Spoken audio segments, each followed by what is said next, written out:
हमारी नेता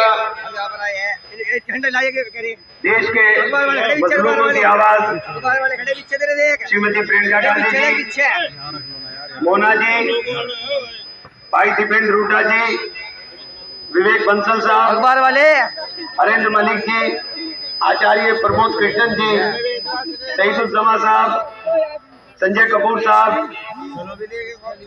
गजेंद्र सिंह जी, सतीश शर्मा साहब, हमारे विधायक नरेश सैनी जी, मसूद अख्तर जी, सम्मानित लोगों, साथियों, दोस्तों, आज ये किसान महापंचायत जो बार बार आपने देखा है कि पूरे देश के अंदर किसानों की आवाज किस तरीके से बुलंद करने का काम हमारी नेता श्रीमती प्रियंका गांधी ने करने का काम किया है।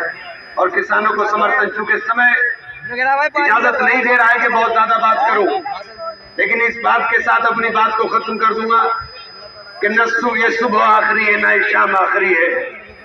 जुल्म की जहां हो कसरत, वो निजाम आखिरी है। तो ये आज जुल्म की जो इंतहा देश के अंदर हो गई है कि देश का एक हुक्मरान सो रहा है और अन्नदाता सड़क के ऊपर संघर्ष कर रहा है। और बेशर्मी की हद देखिए, कभी किसान को खालिस्तानी, कभी पाकिस्तानी, कभी आतंकवादी बताने वाले लोग जब अन्नदाता अपनी बात करता है तो एक दूसरी तरफ बात को मोड़ने का काम करते हैं। किसानों की फसल का दाम दुगना करेंगे, लेकिन डीजल का दाम दुगना कर दिया, यूरिया का दाम दुगना कर दिया, फसल का दाम आधा कर दिया। एमएसपी के ऊपर गारंटी देंगे नहीं, बार बार भाषण देंगे कि एमएसपी जारी रहेगी, लेकिन कानूनी गारंटी नहीं देंगे, चूंकि अपने मित्रों को फायदा पहुंचाना है। गन्ने का किसान ये पूरा बैठा हुआ है इस क्षेत्र के अंदर, 4 साल के अंदर 1 रुपया गन्ने के ऊपर इन्होंने बढ़ाने का काम नहीं किया।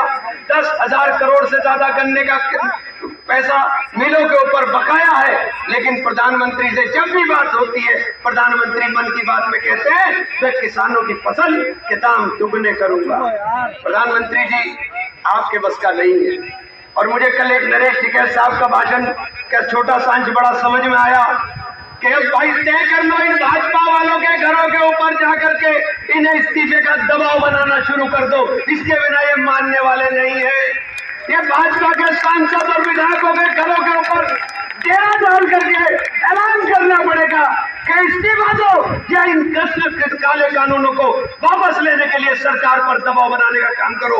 बहुत बहुत धन्यवाद, बहुत बहुत शुक्रिया साथियों।